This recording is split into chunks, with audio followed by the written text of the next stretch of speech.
Hi guys, I hope you had the happiest of holidays. I decided that my late present for you guys and the way to kick off the new year would be with a sequel to my most successful video here on YouTube. That video on Evolution 3 just hit 100k views, which is crazy to me. You guys seem to really like when I ramble about dinosaurs, so I thought we'd do a little more of that. The thing is, if Jurassic World Evolution 3 is releasing alongside the new movie set for this summer, then we should be expecting an announcement trailer pretty soon, so I needed to get this done as soon as possible before a trailer gives us new information about this game. This video has actually been in the works for quite a while, but I have a new job, so time has been scarce, and I kept fiddling with this list of prehistoric animals. I really struggled deciding this final roster. We have a few more species this time around, 30 instead of 25. I want to just dive in since we have a lot to get through, but this time I have 4 things to touch on first. Number 1, there are still no Cenozoic animals on this list. I'm sorry, but I do still plan on probably giving them their own video at some point. I do think Cenozoics are still pretty likely for Evolution 3, and so if we are getting a trailer soon, I imagine they'd be teased in some way there because that would be a big selling point for a third game. Disclaimer number 2, I am not as hardcore of a paleo nerd as I pretend to be, so please forgive me if I butcher any names or terminology. Please clarify and educate in the comments down below as long as you're nice about it. The third thing is that Saurophaganax was featured in my last video, and as of the day that I started writing the script, apparently Saurophaganax is no longer considered a valid genus and has been reclassified as a new species of Allosaurus, which is fascinating to me. I'm glad I waited to write this video so that I could include that paleo update. I just think it's crazy how our understanding of these extinct animals is constantly changing. So anyway, clear out that spot in my wish list, I guess. That kind of brings me to my last thing, which is a reminder that even though this list will be numbered 30 to 1, keep in mind it's actually number 55 to 26, and then my top 25 video would then pick up the list chronologically. This is not accounting for the removal of Saurophaganax. We're not actually gonna do anything about that because it would mess up my pretty multiples of 5. So yeah, that should be everything. Let's dive into this list. Here are 30 more prehistoric creatures that I would like to see in Jurassic World Evolution 3. At the bottom of my list, coming from late Cretaceous Argentina, is Saltasaurus. I think sauropods are really cool and I enjoy having them in a variety of shapes and sizes. I think Saltasaurus would be a good candidate for a new sauropod. It's a medium-sized species that could probably be used to fill a size niche between, say, Amargasaurus and Camarasaurus. What makes Saltasaurus unique, though, is that it was the first sauropod discovered with osteoderms running down its back, so it would be a proper armored sauropod, which I think could be cool to have. You could kind of think of it as a non-hybrid version of Ankylodocus. Next up is Nyctosaurus, a mid-sized pterosaur from the late Cretaceous United States. So, Evolution 2 gave us Barbaridactylus, which is considered a nyctosaurid pterosaur. These two belong to the same family. Probably the main thing that nyctosaurids are known for are these ridiculously big crests that look really weird but also really cool. Barbaridactylus is believed to have one of these, but in Evolution 2 they shrunk that crest and covered it with skin flaps, making it significantly less weird and less cool. If you've seen my other evolution videos, you already know how I feel about Frontier's Barbaridactylus design, and you can see where I'm going with this. I'm basically proposing Nyctosaurus as a second opportunity to do Barbaridactylus right. If we don't get a variant or a total redesign for Barbaridactylus, then I will gladly take Nyctosaurus in its place. I wouldn't add any skin flaps or anything, I would just do the traditional big forked crest because it's cool. Alioramus is a small tyrannosaurid from late Cretaceous Mongolia, closely related to Chiengiosaurus and around the size of a person. This is the first of a handful of tyrannosaurids, and more broadly tyrannosauroids, that made it onto this list. I think Alioramus is a strong candidate for another feathered species. It has a unique skull, the top of its snout is kind of bumpy, but mostly it would just give us a tyrannosaurid in this smaller size range. I had an entire list made for this video before I realized I hadn't included any ceratopsids, which is illegal because ceratopsids are awesome, and I think we should get at least one new species for Evolution 3. Centrosaurus is from late Cretaceous Canada and would offer a different frill and horn configuration, as all good ceratopsids should.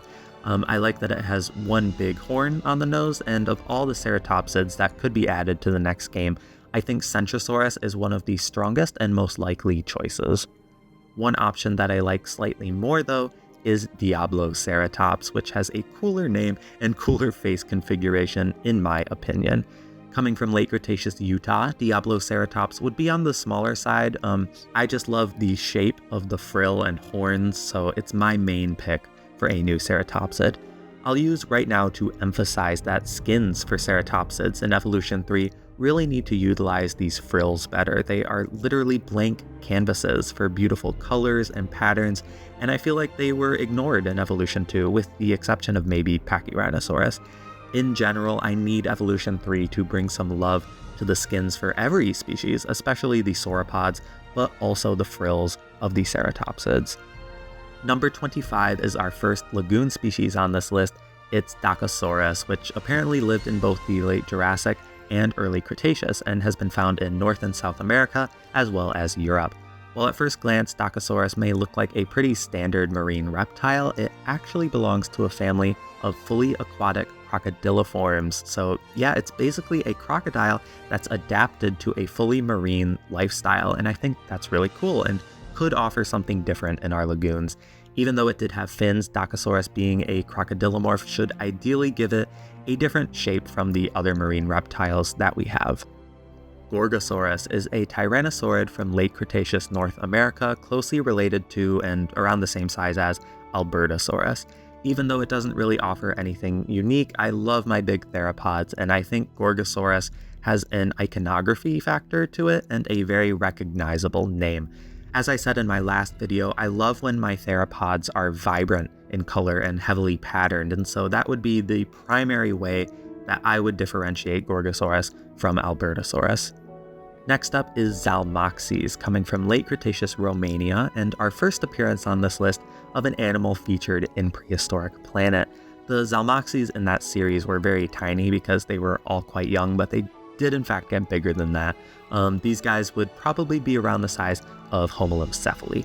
I think it would really just act as a perfect small filler species in mixed herbivore habitats, kind of like a smaller, more compact version of Dryosaurus. It's very simple in appearance, which I think is part of why it would make an excellent filler species, but I'd try to counteract that simplicity by giving Zalmoxes some very colorful skin options. Finally, a true Jurassic animal on this list, we have Scelidosaurus from early Jurassic England. While it may resemble a small ankylosaurid at first glance, my understanding is that Scelidosaurus is really its own thing amongst the other armored herbivores. It's relatively small and slender, but with a pretty unique look to it, so I think it would be a strong addition and could act as another great filler species in large mixed herbivore habitats. Something I really like about Scelidosaurus is the uncertainty around if it was quadrupedal, bipedal, or if it did a little bit of both, which is most likely. I would try to reflect this in its animations. I'd probably make it mostly quadrupedal, but then have it rear up on its hind legs for its running animation and maybe its feeding animation. Prehistoric Kingdom did this species right, so let's see what Frontier can do. Another animal that resembles an ankylosaurid until you look a little closer, Desmatosuchus, comes from the late Triassic United States. I think any Triassic species would be wonderful additions, but like a lot of animals from that era, Desmatosuchus isn't actually a dinosaur. I think it would be best described as an ancient armored crocodile, with crocodile being in heavy quotation marks. It was herbivorous, and it had this funky little upturned nose. I think Desmatosuchus would be a very weird, very unique, and very welcome addition to the roster. For number 20, we're going to dip our toes into film canon, but just barely, the shallowest of canon, if you will. If we go back to Jurassic World Fallen Kingdom, you may or may not know that there are a couple of carcasses spotted on Isla Nublar that do not belong to any species we have ever seen alive. Why the production team chose to make these animals, I do not know, but because of this, the next two species can technically be considered canon and therefore make reasonable inclusions in an evolution roster. First up is Peloroplites. The Peloroplites carcass on Nublar didn't even make it into the final film. It was cut, but you can still see it in the first trailer for Fallen Kingdom. However, Peloroplites does seem to reappear later as a skeleton in Lockwood Manor. This is a large nodosaurid from late Cretaceous Utah. I fear it would be difficult to make this animal feel distinct from Nodosaurus, Polacanthus, and Sauropelta, so it doesn't excite me much as an inclusion, but I'll throw out the idea to make Peloroplites particularly cute. Just give it a Crichtonsaurus face, and I'll probably fall in love with it. The other Fallen Kingdom carcass is Teratophonius, which I think is the more interesting of the two, and it actually made it on screen in the final cut of the film, if just barely. The bottom of a dead Teratophonius can be seen in one shot by Chris Pratt's feet. It's crazy to me how much time and detail is put into these practical models only for them to go pretty much entirely unused. But apparently it does also show up as a skeleton in Lockwood Manor. Teratophonius also comes from late Cretaceous Utah and is a medium-sized tyrannosaurid. There's much more for Frontier to go off of and work with here when making a design for Teratophonius than there is for Peloroplites. The finished model has this sort of marbled coloration to its skin, but that might also just be decomposition. While I'd be happy to have Teratophonius, I don't know if this species offers much amongst all the other medium theropods, so once again, I think it would come down to the patterning Frontier gives this animal. Keeping up this theme of being barely canon, the next animal on my list is arguably the most classic and well-known sauropod to ever exist. Brontosaurus comes from the late Jurassic United States and has such a story behind it, being discovered all the way back in 1879, but then being reclassified as a species of Apatosaurus, and then that being the way it was for over 100 years. Brontosaurus was that dinosaur that everyone knew but technically didn't exist. That was until a study in 2015, which found Brontosaurus to be distinct enough from Apatosaurus to once again be considered its own genus. I mentioned it being technically canon because Tim, of course, mentions Brontosaurus in the original Jurassic Park. I didn't know about Brontosaurus being reinstated until very recently with its introduction to Prehistoric Kingdom, and now I think it's silly it hasn't been in an evolution game considering it was literally name-dropped in the original movie. I love the Prehistoric Kingdom design so much with its caterpillar neck, and I'd love for that colorful energy to be brought over to an Evolution 3 design as well.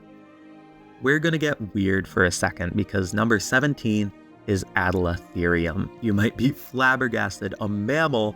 Yes, Adelatherium is a small mammal from late Cretaceous Madagascar, about the size of a badger or wombat. I'm always saying it's important for new additions to be unique, and I think it would be so fun and so unique to have a Mesozoic mammal in an evolution game to use in a tiny supplemental habitat amongst these big lizards that they used to live alongside. Adelatherium is my Mesozoic mammal of choice because it was one of the largest and it was featured in Prehistoric Planet, where it was shown to lay eggs. So it's the mammal from this period that I am the most familiar with. A popular pick for a new pterosaur is Rhamphorhynchus, which comes from late Jurassic Germany. This is a pretty small pterosaur with a long tail and a mouth full of angled, needle-like teeth for catching fish. Most of Evolution 2's pterosaurs are from the Cretaceous, with only Dimorphodon and Jeholopterus representing the Jurassic period, so it would be nice to get another Jurassic pterosaur. And like Dimorphodon, Rhamphorhynchus has potential to be another little sky gremlin. I'd be happy to have it. At number 15, one of my top picks for another small carnivore would be Guanlong, which comes from late Cretaceous China and belongs to the same family as Proceratosaurus and actually Eutyrannus as well. It's very similar in appearance to Proceratosaurus.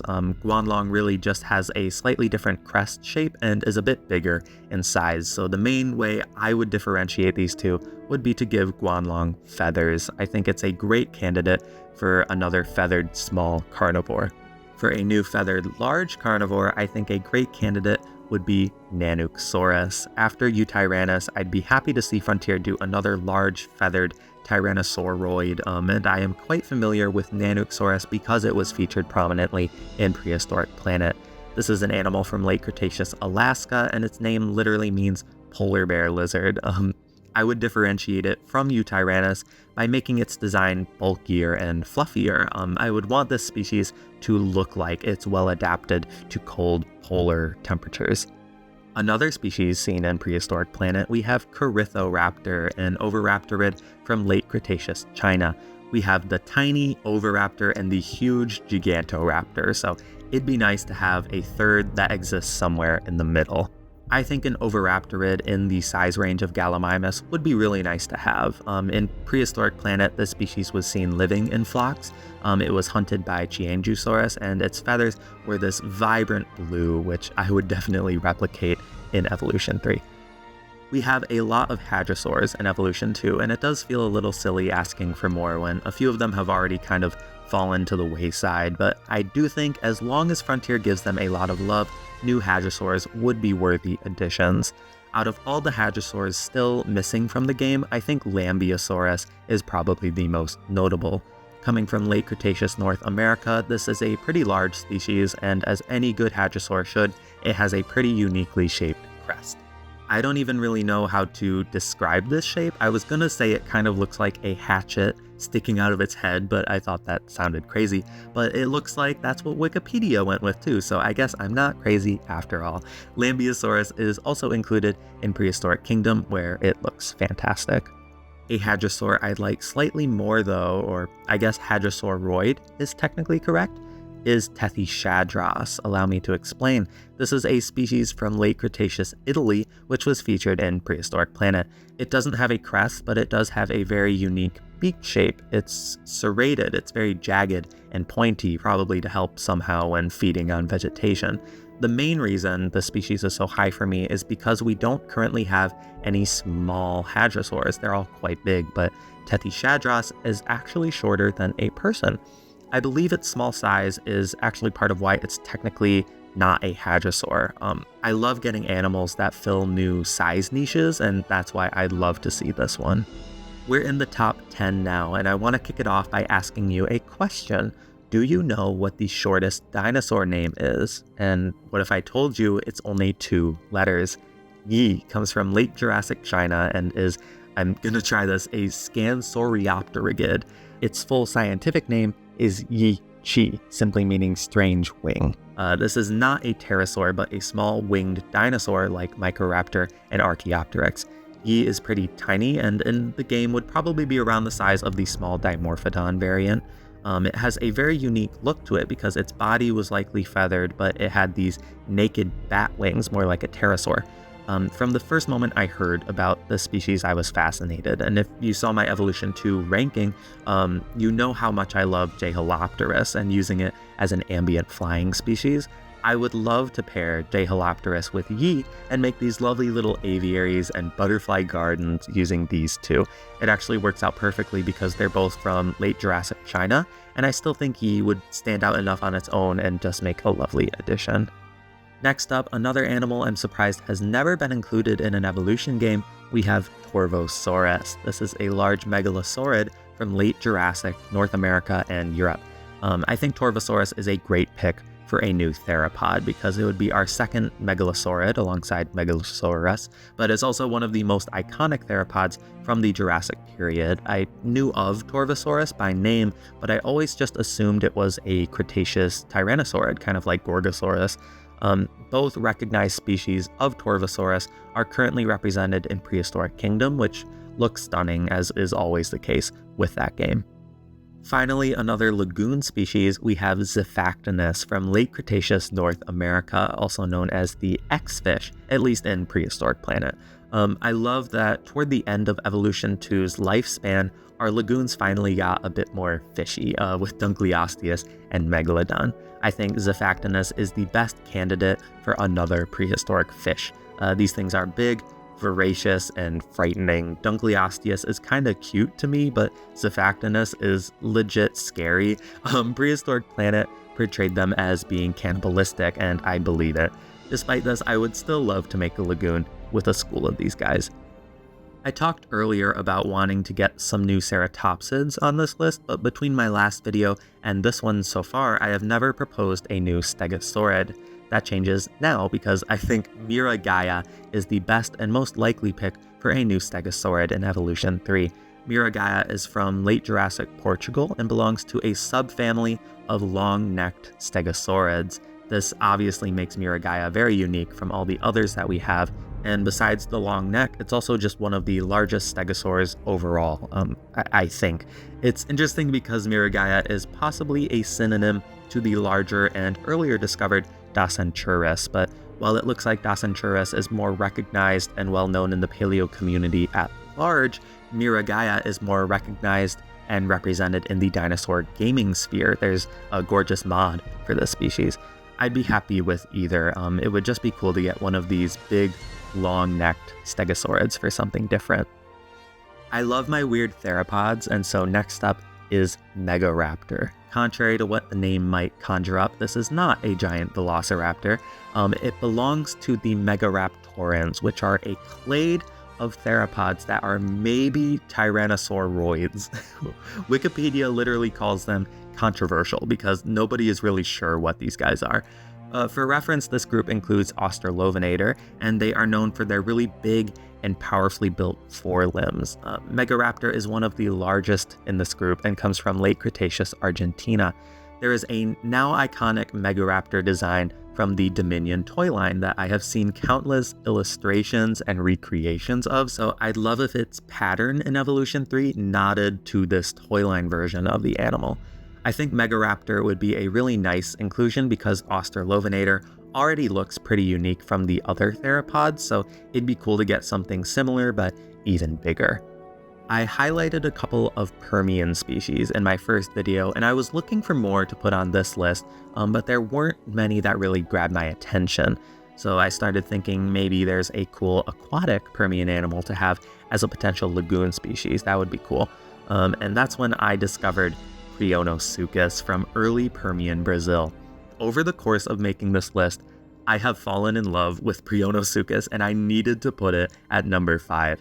At first glance, it just looks like a crocodile, but it's actually a temnospondyle, which are considered primitive amphibians. This is just a giant amphibian that evolved to look like a crocodile before crocodiles existed, and I think that's so funny and interesting. I've seen a few illustrations of this species where they gave it external gills like an axolotl, and I'm obsessed. I need Frontier to give it these gills to emphasize, no, this is not a crocodile. This is a huge amphibian that just happens to look like a crocodile. Plus, it's a Permian animal, like I said, so with all of my Permian propositions, we could make little Permian-themed areas of our parks that include a Prionosuchus lagoon. In my heart, this is number 1, but yeah, I couldn't do that to you because I'm sure a lot of you have never heard of this thing. Maybe you have.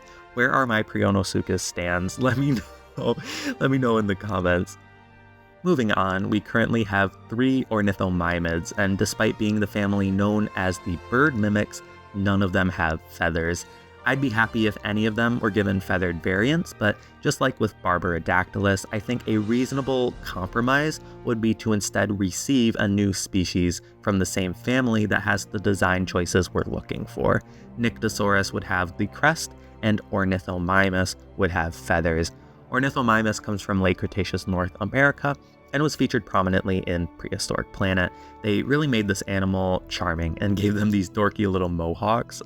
It doesn't offer anything unique on its own. Its body shape would be just like the other ornithomimids, so I would 100% give Ornithomimus feathers to make it stand out. Number 3 on my first list was Sarcosuchus, and so it's only fair that number 3 on this list is Dinosuchus. I've already said most of what I have to say when I covered Sarcosuchus last time. These big crocodilomorphs would work fine in lagoons as they are, as long as they're able to use the rock platform, but ideally Evolution 3 would introduce proper semi-aquatic mechanics and behaviors, or at least a way for semi-aquatic animals to move in and out between a lagoon and a habitat. I picked Sarcosuchus originally because a quick search suggested it was the largest, but the fact I can't get a definitive answer shows that they were very close in size.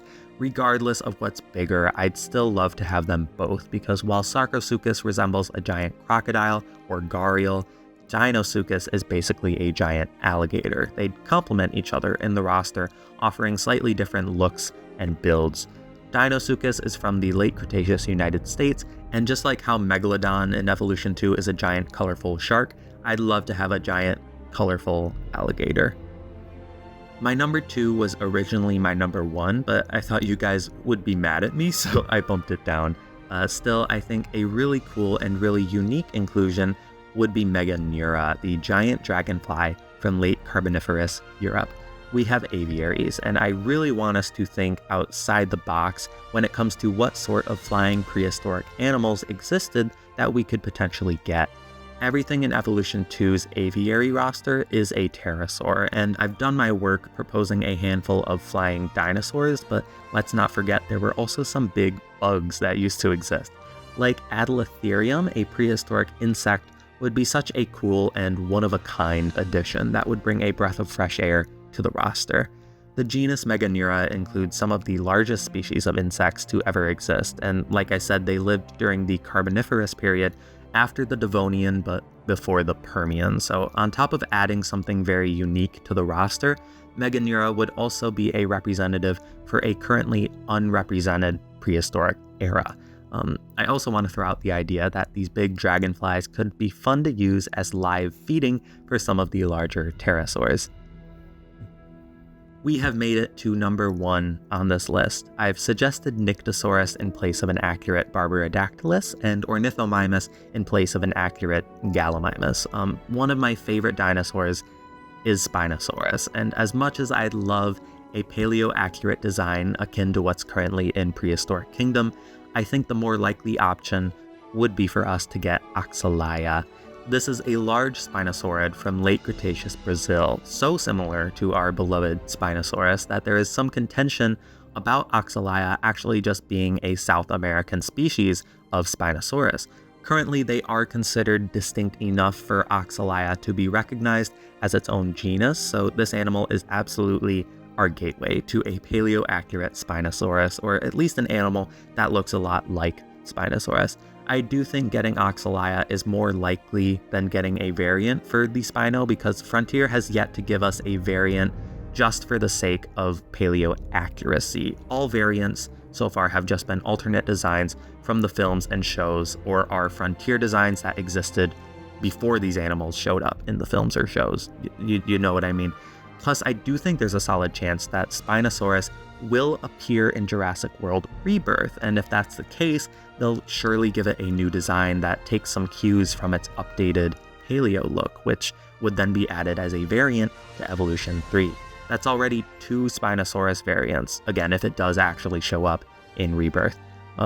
I think that to Frontier, Oxalia would be the way to go. It could be treated as its own animal separate from Spinosaurus, while still visually giving us the paleo-accurate Spino that we're after. What do you think about Oxalia versus a Spino variant? Which would you prefer? I thought this was stronger as a number 1 than Meganeura was, but again, as a reminder, this is not actually my number 1, this is number 26, and the rest of my list picks up chronologically with my first video on Evolution 3. Thank you guys so much for watching. I hope you enjoyed this video. I started writing the script the day the Saurophaganax news broke, and I finished it 7 days into 2025, so this took me a hot second to get done. I think that's because I was much less familiar with a lot of these animals when I picked them, so I had to do a decent bit of research in order to feel informed enough to talk about them in a video. I was going to include a little segment about some necessary skins and variants that I'd like to see in the next game, but I kept getting ideas for more skins, and I realized I have enough to say that I could probably make that its own video, so I'm happy to announce that my next video will be another Evolution 3 list about skins and variants that I want to see.